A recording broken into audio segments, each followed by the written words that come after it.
Kamu berbagi cerita sama aku yuk. Kita mulai sekarang ya.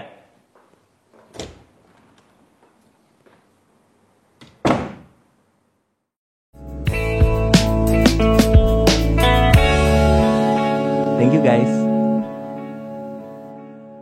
Iseng kepikiran, supirku bisa ya nyetir halus gitu. Kok bisa ya dia punya insting bagus pas nyetir. Tadi tiba-tiba tuh ada motor yang nyelonong ya, jadi nyelip dari sisi kanan padahal kita mau muter balik. Tapi supirku ini bisa ngerem mendadak tapi halus gitu. Ternyata kayaknya memang pengalaman itu super banget berpengaruh pada seseorang. Buat orang yang lagi menjalani apa yang dia jalanin. Aku abis itu juga jadi keinget sama mbakku di rumah, namanya Mbak Tum. Dia tuh udah kerja bertahun-tahun dan kalau inget Mbak Tum tuh pasti ingetnya makanan. Kenapa? Karena dia itu kalau masak ya, misalnya nih kita lagi mesen apa makanan dari luar, terus bagi gitu makanannya ke Mbak Tum. Mbak Tum cobain dong gitu. Abis itu dia bisa loh bikin makanan yang lebih enak dari makanan yang kita pesan dari luar. Mbak Tum cerita, dulu padahal aku tuh masaknya kayaknya biasa aja sih mas, tapi karena dia sering nyoba, dia sering ngeliat YouTube, dia sering ngeliat video dan segala macam, akhirnya dia bisa masak sushi, dia jago bikin gimbap masakan Korea, spaghetti, pasta masakan Itali dan lain-lain. Aku jadi mikir ya, wah sesuatu yang dijalanin oleh si Mbak Tum ini selama bertahun-tahun akhirnya membuat dia jadi master di bidangnya.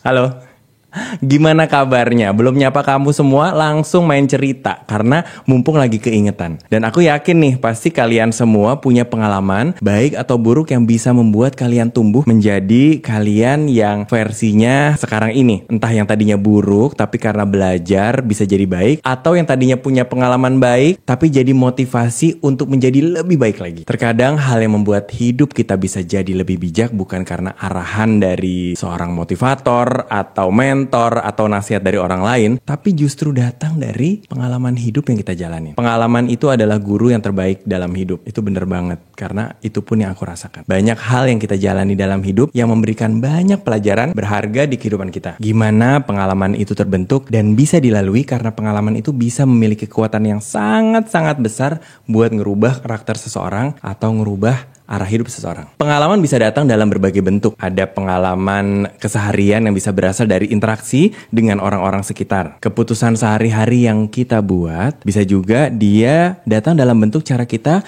buat nanganin situasi harian. Ada juga pengalaman kegagalan. Nah, ini yang biasanya banyak orang kemudian membuat trauma ya, karena gagal, takut gagal. Kemudian ada juga kesuksesan yang banyak ngajarin kita tentang ketahanan, kreativitas, dan inovasi. Dan juga ada pengalaman tentang hubungan, kemudian tentang keluarga. Ini banyak banget yang pasti punya pengalaman tentang keluarga, percintaan. Ini pasti juga menjadikan satu hal yang penting buat kita semua. Kalau keadaan percintaanku berantakan, biasanya aku uring-uring. Tapi kalau lagi enak itu biasanya nyaman banget, kreatif banget. Nah, kemudian pengalaman datang juga dalam bentuk hubungan kita dengan sahabat-sahabat yang bisa membuat kita kemudian jadi individu yang komunikatif dan penuh empati. Tanpa harus diminta atau dipaksakan, sadar atau nggak sadar, ingatan kita akan merekam segala kejadian yang berarti dalam hidup kita. Tapi kenyataannya kita jarang bisa menyadari perubahan yang terjadi dalam diri kita akibat dari pengalaman-pengalaman yang sudah kita lewati. Dampaknya apa? Hasilnya seperti apa? Mungkin kalau kita bisa sadar, berarti pengalaman tersebut adalah salah satu kejadian besar yang memang membekas banget di ingatan kita. Aku ingat ada beberapa pengalaman kejadian dalam hidup yang kemudian mau nggak mau mendewasakan aku sampai akhirnya aku bisa survive di pergantian zaman ini, di beberapa periode yang menurut aku merupakan periode-periode kritis ya dalam hidup. Pertama, dulu aku pernah merantau. Maksudnya aku tinggal di Bandung, kan aku biasanya tinggal di Jakarta. Aku tinggal di Bandung untuk kuliah. Saat itu aku bisa dapat pengalaman hidup mandiri, di mana aku jauh dari orang tua, berjuang sendirian untuk belajar, berjuang bertahan hidup. Waktu itu tuh aku bergabung dengan beberapa grup musik di Bandung, dan waktu itu aku akhirnya mendapatkan uang tambahan dari sana. Dan aku juga ingat pas aku kecil, ibuku selalu bilang kalau mau dapat sesuatu atau mau beli sesuatu di luar uang jajan yang udah dikasih, kamu harus berusaha sendiri. Akhirnya si Didit kecil ini umur 5 tahun, dia berani loh pergi pergi ke pasar untuk beli mainan dan akhirnya dijual lagi di teman-temannya. Lumayan untungnya buat jajan, buat belanja, buat ditabung gitu ya. Dan itu merupakan salah satu cara gimana ya caranya biar aku nggak ngerepotin ibuku, tapi aku tetap bisa hidup enak, aku tetap bisa jajan. Dari usia muda banget memang udah bisa ngatur keuangan dan waktu dengan baik. Dan pengalaman awal ini membuat aku ngerti apa itu artinya berjuang, apa itu artinya bertahan, dan aku jadi lebih bisa menghargai buat teman-teman yang cerita bahwa ya nih nggak punya uang karena misalnya keadaan keuangan terbatas atau bagaimana. Aku bisa menyadari banget karena I've been through that phase ya. Aku pernah ada di fase itu. Nah yang kedua, pengalaman punya tanggung jawab yang berbeda dengan orang sepantaranku saat itu. Mungkin karena keadaan keluargaku yang berbeda dari anak-anak yang lain. Istilahnya kalau keluarga lain lengkap, kalau aku kan ibuku tuh udah pisah dari bapakku sejak aku umur 7 tahun ya. Sehingga aku akhirnya tumbuh menjadi orang yang diandalkan di rumah. Istilahnya jadi kepala keluarga saat itu. Aku harus bisa memecahkan masalah yang terjadi. Aku merasa kayaknya banyak sekali tanggung jawab yang harus aku pikul gitu loh. Dan pengalaman itu secara naluriah aku menjadi pribadi yang mau gak mau jadi tanggung jawab atas hidup dan keluargaku. Bukan karena aku mau untuk itu, tapi karena mau gak mau gitu ya. Karena bertahan. Seingatku sih dulu pas aku mulai kuliah dan punya kerjaan di awal-awal, aku tuh boro-boro untuk ngerti ya, ini tuh sesuai passion aku atau enggak sih. Pokoknya kerja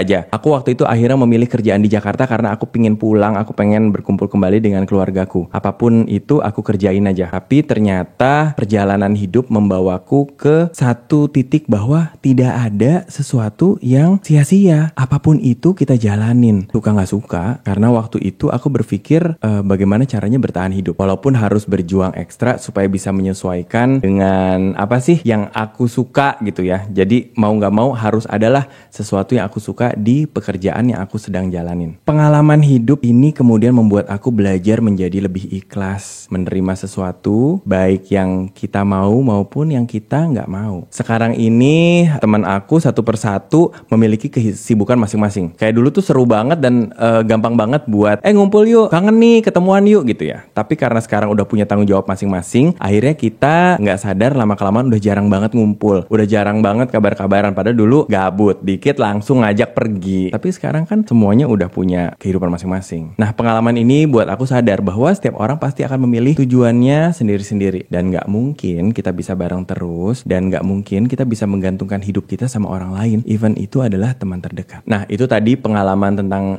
hidup aku. Kemudian tentang aku dengan teman-temanku. Nah sekarang salah satu yang penting yaitu tentang pasangan hidup. Pasangan hidup kayaknya berat banget ya. Maksudnya tentang kehidupan percintaan. Nah kehidupan percintaan tuh zaman dulu.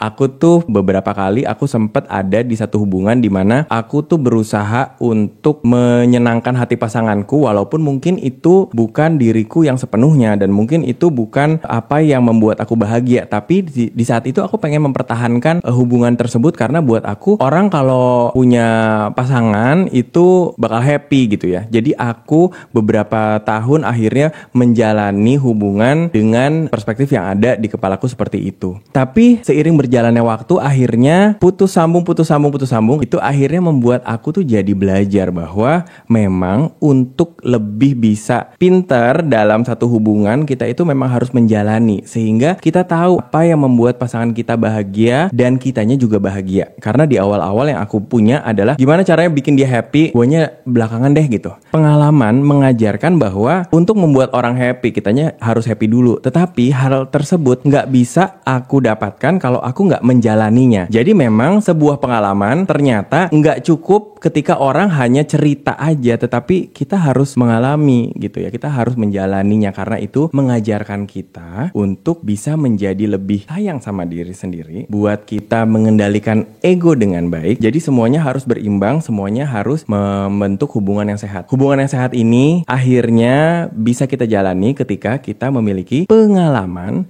yang cukup untuk kita bisa adjust dengan apa yang kita sedang jalani sekarang. Dan terakhir, ini mungkin adalah pengalaman yang mungkin teman-teman juga kalau lagi putus cinta, patah hati, jadinya gak semangat, gak bisa kerja, ya gak sih? Kayak banyak pertanyaan di otak, kenapa ya? Gue tuh kurangnya apa ya? Gue tuh apa ya? Kok dia bisa setega itu ya? Misalnya diselingkuhin ya. Tapi dari sini aku banyak belajar untuk bisa merelakan yang aku sayang pergi, merelakan hubungan yang sudah aku punya. Kalau gue mau dianya enggak, buat apa? Jadi akhirnya balik lagi, pengalaman baik buruk, pahit manis akhirnya mengajarkan kita menjadi orang yang lebih kuat lagi, lebih pinter lagi. Nggak ada seorang ahli kalau dia tidak menjalani sesuatu secara teratur. Bahkan ada hukum tentang 10.000 jam kalau nggak salah. Jadi kalau kita sudah melakukan sesuatu yang sama selama 10.000 jam, maka kita akan menjadi expert di sana. Jadi dari pengalamanku itu akhirnya aku sadar, aku terbentuk menjadi seseorang yang punya banyak perspektif untuk bisa memutuskan sesuatu. Mempengaruhi juga bagaimana cara aku bersikap, mempengaruhi juga bagaimana cara aku mencapai impian, tujuan, dan bagaimana aku bisa meraih kebahagiaanku. Berubahnya aku menjadi diriku yang sekarang juga secara nggak langsung ngerubah cara aku melihat diri aku sendiri, lingkunganku, dan juga merubah identitasku menjadi pribadi yang lebih bijak, lebih toleran, lebih bisa mengerti. Misalnya ada orang nggak bisa kerja karena dia lagi stres. Oke, I've been there, gue pernah ada di posisi dia nih. Dan aku menyadari pengalaman itu membentuk dan merubah kita dari segi emosional dan meningkatkan value kita sendiri, nilai kita. Dan kita sadar perkembangan berbagai emosi kita dilihat dari perasaan bahagia, puas, lega. Dan kalau kita ngerasa cemas, kesal, nggak puas, itu juga bisa jadi tanda bahwa ada perubahan yang harus kita adjust lagi dari diri kita. Gimana caranya untuk memperbaiki yang buruk menjadi baik dan yang baik menjadi lebih baik lagi adalah dengan kita mencoba berbagai hal dan menjadikan itu pengalaman berharga dalam diri kita. Jadilah seseorang yang pemberani, berani ambil resiko, berani ngerasain, karena tidak ada hal apapun di dunia ini yang lebih berharga yang dapat menggantikan sebuah pengalaman. Kalau kalian ada cerita serupa tentang hal ini, boleh banget, jangan ragu buat share di kolom komen di bawah. Jangan lupa kasih like dan subscribe biar kamu tetap bisa update dengan cerita seru lainnya di Monolog. Stay tune karena aku gak sabar buat bagi cerita yang lebih banyak lagi ke kalian semua. Thank you guys.